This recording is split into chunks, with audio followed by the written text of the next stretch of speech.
ఇక్కడే sugar factory విషయం కూడా చెప్పారు. వాళ్ళకు కూడా హామీ ఇస్తున్నాం. 3 షుగర్ ఫ్యాక్టరీలు ఉన్నాయి.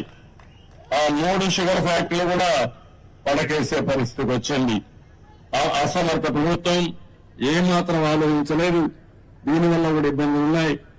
నేను అందుకని ఈ మధ్యకాలంలో మనం చూస్తే షుగర్ ఫ్యాక్టరీస్ లో కూడా చక్కెర కొనే వాళ్ళు తగ్గిపోయారు. ఎందుకంటే ప్రతి ఒక్కరికి బాడీనే షుగర్ ఫ్యాక్టరీగా తయారైపోయింది. కాబట్టి చక్కెర కొనే వాళ్ళు తగ్గారు. కానీ ఎథనాల్ తయారు చేసుకోవడానికి ఉపయోగపడుతుంది. ఇది సస్టైనబిలిటీ ఉండాలి. రైతులకు న్యాయం జరగాలి. రైతుల భాగస్వామ్యంతోనే పనిచేయాలి. అందుకని ఇక్కడే పార్లమెంటు మెంబర్ రమేష్ ని, అదే మరి వనిత గారిని, ఇద్దరిని చెప్తున్నా, ఇక్కడే ఎమ్మెల్యేస్ కూర్చొని వర్కౌట్ చేయండి. రైతులకు న్యాయం చేయడం ఎన్డీఏ ప్రభుత్వం యొక్క మొదటి కర్తవ్యం. అది చేస్తాం.